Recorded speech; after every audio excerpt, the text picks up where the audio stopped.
I'm so hungry. You know what I should do? I should order from Noodles & Company in Castleton between 4 and 8 p.m. today.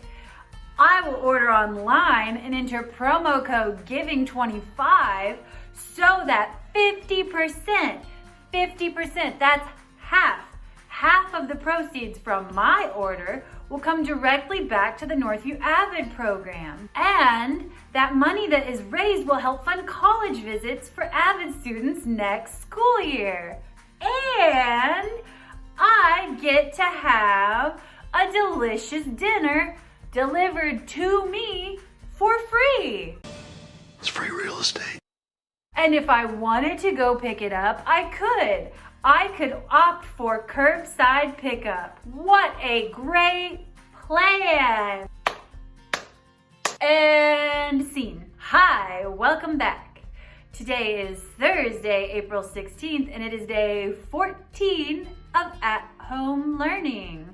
So, by today, we should be done with Little Rock Girl 1957. We're going to finish analyzing the structure of chapter 4, and then we're going to take some time looking at the structure of the text overall. Starting next week, your quiz over chapters 3 and 4 will be available on Canvas. More details to come. So when we left off in chapter 4, we had started way back in history, and we were covering the history of inequality in education in America. When we pick up midway through the chapter, we are at a point where there is a large text box and a photograph. We talked about the importance of paying attention to our text features. If I hadn't taken the time to read that text box, I wouldn't know how life had panned out for the other 8 members of the Little Rock Nine. Although it is subset outside of the text, there's some really good information.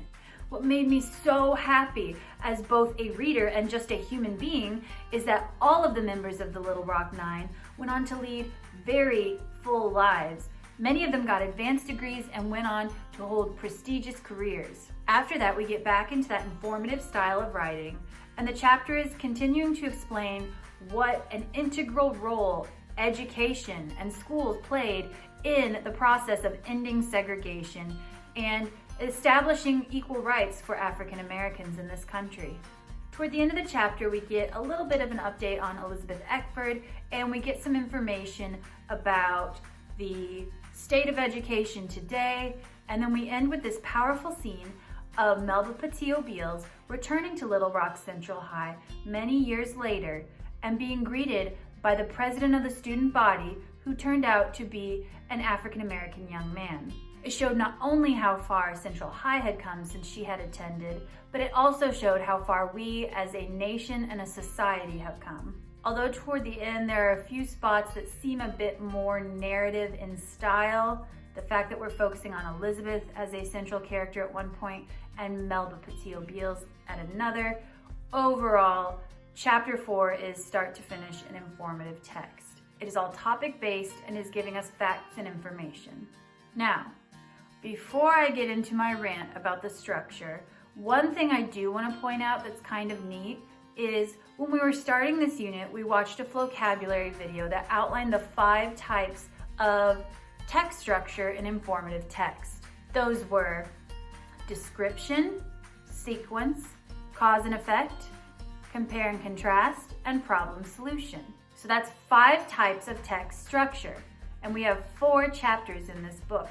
If we go back through, we notice that each of these chapters actually kind of follows a different text structure. Chapter 1 was a chronological narrative. It gave us a sequence of events on a particular morning. So chapter 1, sequence. Chapter 2 started with the history of segregation and the legislation that ended segregation in schools. The rest of the chapter showed us how difficult the integration process was and the chain of events that was set off by this legislation. So, do we maybe have a bit of a cause and effect relationship here? Cause, a history of segregation. and then the introduction of legislation which quickly changed policies and practices.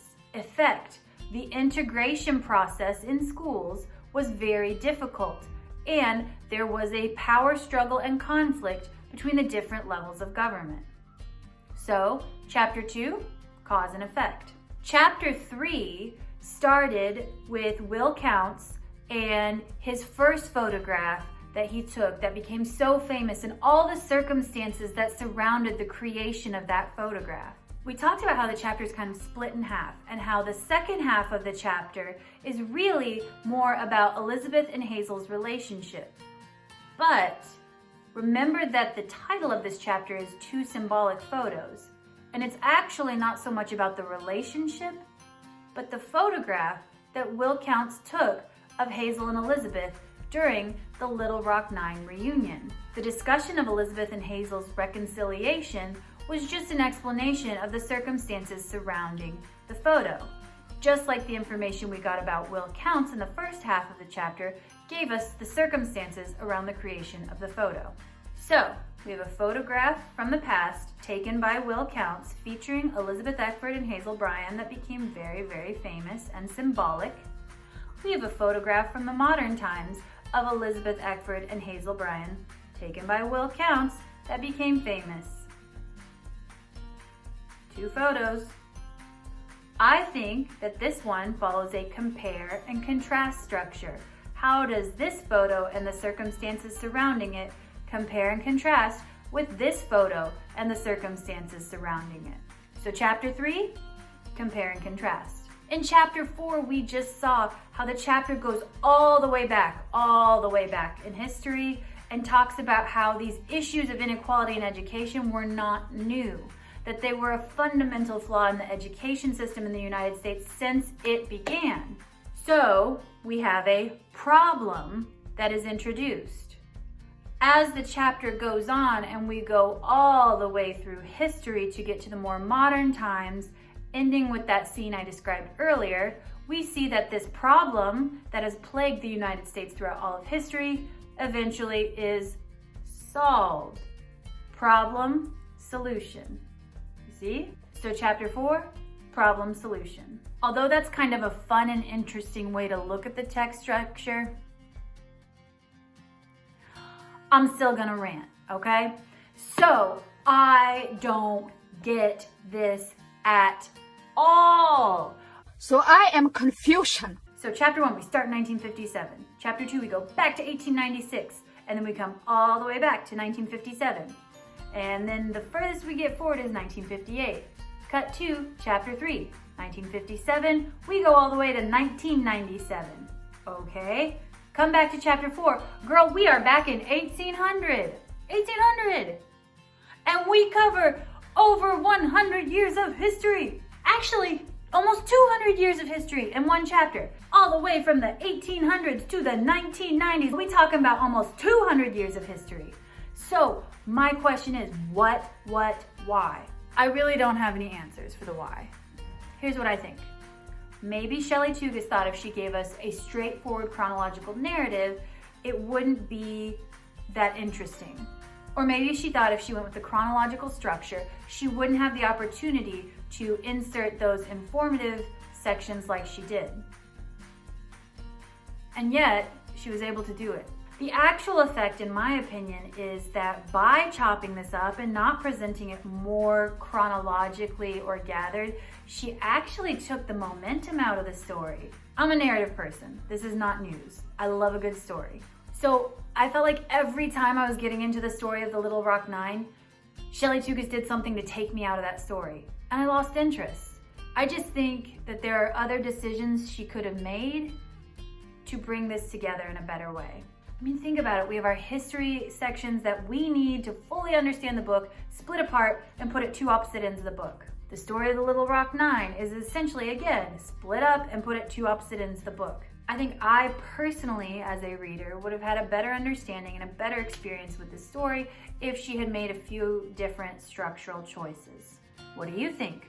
Am I wrong? Call me out. Get in the discussion thread on Canvas and let me know your thoughts. So as we wrap up with Little Rock 9, I'm gonna slowly start building into our next unit. but we have some loose ends we need to tie up first, correct? Remember that your Little Rock Girl 1957 quiz number 1 is due by 11:59 p.m. today. I will still accept late quizzes, but there will be a slight penalty for taking it after the due date. Remember that your IXLs for this week are G2 and J2, and as I mentioned in my video on Tuesday, I will be doing an IXL check tomorrow on Friday. So if you haven't done those previously, feel free to get on it. Also remember, the extra credit IXLs are never required. They will be excused if you choose not to do them. Only the required skills will be taken for a mandatory grade. Keep reading every single day, 20 minutes if you can. Whether that's a book or things online, just keep reading. If you're reading something cool, tell us about it in the book chat discussion on Canvas. Remember that your purple reading log isn't due until April 24th. So be working on that, but there's no rush. Well, it's about noodle time. So I'm gonna head out and go order from Noodles & Company in Castleton so that 50% of the proceeds of my order can come back to the Northview Avid program, because I like to dine for college dreams. I hope you all have a great weekend, and I will see you on Monday.